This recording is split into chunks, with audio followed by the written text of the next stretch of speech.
Corporation ફાયરમાં કેવા આપણે એમાં સુધારા વધારા કરી રહ્યા છીએ આપણે? આ એક જે ઘટના હતી એમાં ફાયર બ્રિગેડ ઇમિડિયેટલી પહોંચ્યા હતા અને એના સાથે સાથે એમ્બ્યુલન્સીસ, આપણા જે એમ્બ્યુલન્સીસ હતા એ પણ સાથોસાથ જે છે એ પહોંચ્યા હતા. એમ્બ્યુલન્સીસના લેઆઉટ હોય, ફાયરનું લેઆઉટ હોય અને ક્રાઉડેડ સિચ્યુએશનમાં કેવી રીતે ઇમિડિયેટલી પહોંચીને, ખાસ કરીને આ જે પ્લેન ક્રાશ હતું એમાં બે વિષય હતા. પહેલાં જે પ્લેન ક્રાશના જે ઇન્સિડન્ટ હતું એમાં જે ટેમ્પરેચર હતું એ ખૂબ વધારે હતું અને એ ટેમ્પરેચરને લો ડાઉન કરીને તમામ બોડીને ઇમિડિયેટલી હોસ્પિટલ શિફ્ટ કરવાનું જે વિષય હતું એ હતું. અને એના સાથે સાથે જે પાછળ હોસ્ટેલ હતું એ હોસ્ટેલમાંથી મહત્તમ બાળકોને ઇમિડિયેટલી શિફ્ટ કરવાનું એ આપણા માટે એક ચેલેન્જ હતું, જેમાંથી મહત્તમ બાળકો જે છે આપણે બચાવી શક્યા.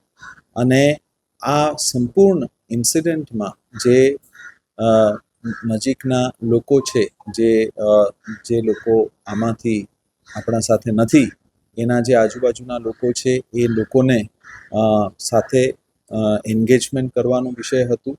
અને આ સંપૂર્ણ જે તપાસ છે એ તપાસ AIIB પાસેથી કરવામાં આવ્યું હતું. લગભગ 1 મહિના સુધી કોર્પોરેશનના ટીમ, કોર્પોરેશનના જે એન્જિનિયરિંગ ડિપાર્ટમેન્ટ, લાઇટ ડિપાર્ટમેન્ટ અને અન્ય વિભાગો એ સાથ આપ્યા. અને આ સંપૂર્ણ જે બાબત હતી આમાં જે નજીકના લોકો છે એ લોકોને ડેથ સર્ટિફિકેટ માટે કોઈ પણ અલગ જગ્યામાં ના જવું પડે, એક જ જગ્યામાં સિવિલ હોસ્પિટલમાં તમામ તંત્ર પ્રસ્થાપિત કરીને એક જ જગ્યાએથી ડેથ સર્ટિફિકેટ ઇસ્યુ થાય, કોઈને પણ કોઈ પણ રીતે હેરાન ના થવું પડે એ તમામ વ્યવસ્થા એ આપણા તરફથી આપણે રાજ્ય સરકારશ્રીના મદદથી, રાજ્ય સરકારશ્રીના સહયોગથી, કેન્દ્ર સરકારશ્રીના સહયોગથી આ પૂર્ણ કરવામાં આવ્યું. કોર્પોરેશનનો કોઈ પ્લાન છે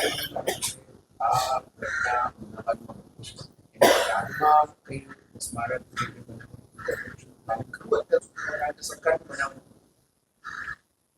આ ઇન્સિડન્ટ જે છે એ આપણા હૃદયમાં રહેશે. આપણે બધા એને આપણે જોયું છે અને આ ઇન્સિડન્ટ આપણના માટે ખૂબ એક દુઃખદ અને મર્માહત હતું. અને આપણે ઈચ્છીએ કે એવા પ્રકારના ઇન્સિડન્ટ ભવિષ્યમાં કોઈ પણ રીતે ના બને અને આપણે આ જે લોકો આમાં અત્યારે આપણા સાથે નથી એ લોકોના ને ચીર શાંતિ ભગવાન આપે એવું પ્રાર્થના કરીએ છીએ.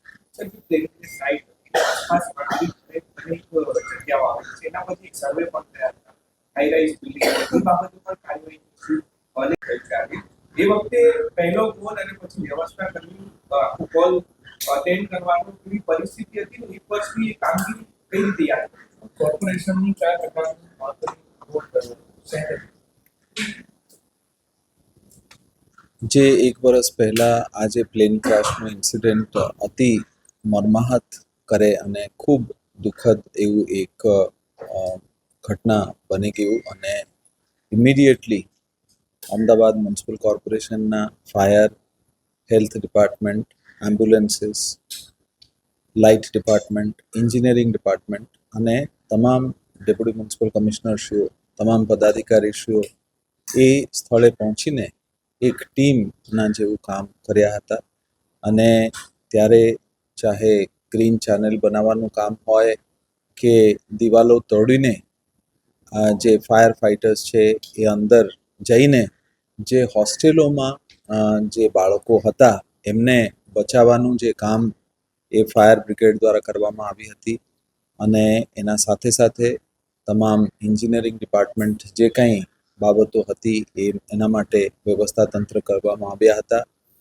પીવાના પાણીની વ્યવસ્થા કે બીજા કંઈ વ્યવસ્થા એ બધું અહીંયા જે છે અમદાવાદ મ્યુનિસિપલ કોર્પોરેશન, રાજ્ય સરકારશ્રીના તમામ ઉચ્ચ અધિકારીશ્રીઓ, રાજ્ય સરકારશ્રીના તમામ જે માનનીય મુખ્યમંત્રીશ્રી,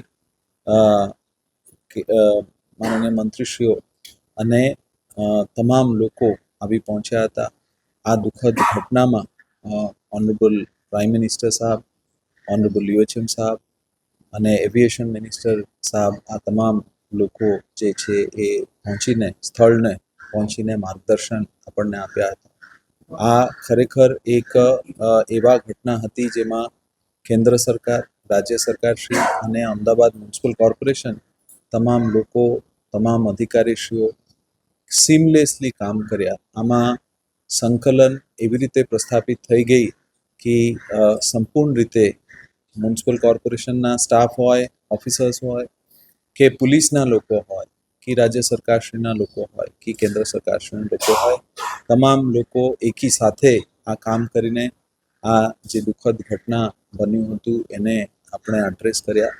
આવા પ્રકારના ઘટના ના બને એવું આપણે ભગવાનને પ્રાર્થના કરીએ છીએ અને જે લોકો આ દુર્ઘટનામાં જે લોકો અત્યારે આપણા સાથે નથી એ લોકોને ભગવાન ચિર શાંતિ આપે એવું પ્રાર્થના કરીએ છીએ.